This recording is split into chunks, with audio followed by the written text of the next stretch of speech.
Hooyah, what it is. Stress-free ride to work, pretty much.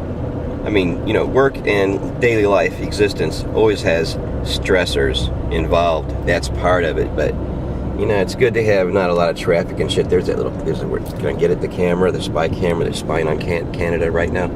It's right there. I wonder how much that cost. Now, this is the island I work on. A few more people, you notice, are in front of me. Contractors coming out, people coming back to their homes out here and fixing them up, putting money in them. So I guess this would count as construction, picking up, uptick of construction, but really it's just existing homes. Now these people out here have money. It's the people with money that basically run the economy right now. Nobody else. Sure the hell isn't me. But now, my thoughts are about Fukushima, first of all. And I was thinking about this. A few years ago, quite a few years ago, many youngsters won't remember. Oh, we got geeseys. Geeseys, god damn it. You know the geese. Get out of the road. Get out of the road. Gotta stop and get the geese out of the road, man. They're getting ready to have babies right now. You gotta learn, cars are a bad thing. Okay. Yeah, this is the time of year. This road will turn into a death trap for many animals.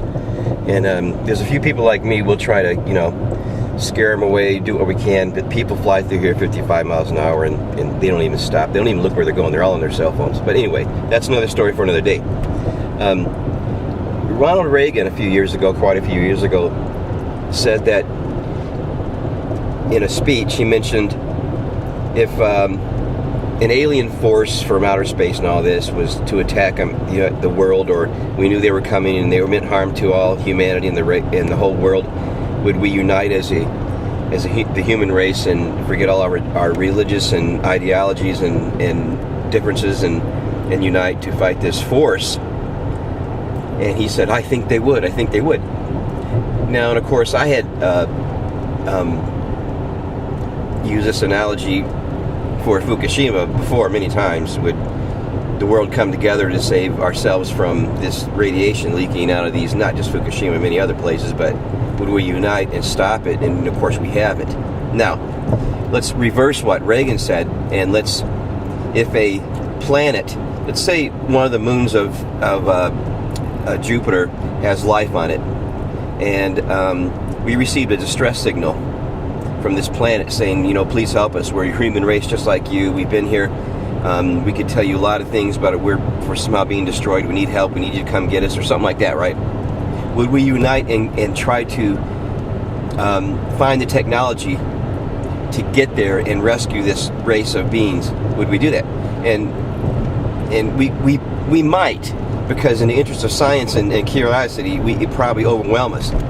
But now we have, here on Earth, we have Japan. And Japan is sinking like a rock, you know, and with this radiation stuff.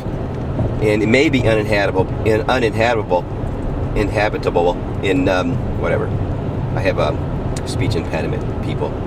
But in a few years, in 25 years from now, who knows? Large portions of it may be considered dead zones, as well as the Pacific Ocean. That's my guess, because even if they try to build a containment around it, underneath it, which they need to do, like a giant salad bowl going underneath the whole thing. But in the meantime, the groundwater is part of the cooling system now. I mean, they're dumping massive amounts of water on these cores, these melted cores, wherever they think they are, just in the area. But I think a lot of the cooling effect is coming from the actual groundwater. You notice there's a mountain behind Japan, and Japan has lots of springs, you know, coming up to the surface because of the pressure underneath the country. And there's lots of groundwater running off that mountain behind Fukushima, and that's what's cooling, I think, some of the cores. Without it, they would probably blow. And if they try to put up a wall, that's where they want to start the wall behind it. And if they do, they're going to have to flood even more water onto the cores in order to keep them from melting more, of course, and hydrogen explosions and things like that. So they kind of have a catch-22 dilemma. We don't have the technology to even find the cores, because no one or anything can get close enough. Even the circuitry on the robots and that right now can't withstand the radiation. So the technologies to combat the situation and be able to observe what's going on, so they can at least figure out a plan of what they can precisely do, doesn't exist. Now, the world should come together, I guess, and rescue this planet on the dark side of Jupiter, or this country in the middle of the Pacific. We'll see. Nobody's saying anything. I mean, there's not even public opinion about it, not much. Alex Baldwin and that other really hot movie star girl, I can't remember her name. But and they're really, you know, I mean, they're not really in touch with the people that are going to change things too much. We need Eminem putting out an anti-nuclear song, or we don't want those pop star dudes, you know, Miley Cyrus or something. I don't know. Somebody. I don't even listen to music anymore. You notice my radio's always dead. I really don't listen to music at all. It doesn't. Not even watch TV, music, nothing. Anyway, just thinking about Fukushima this morning. Duck out. Beautiful out here. Great Lakes, Lake Huron here. Hope that Bruce Township plant doesn't have an accident, because we're fucked if they do. Duck out.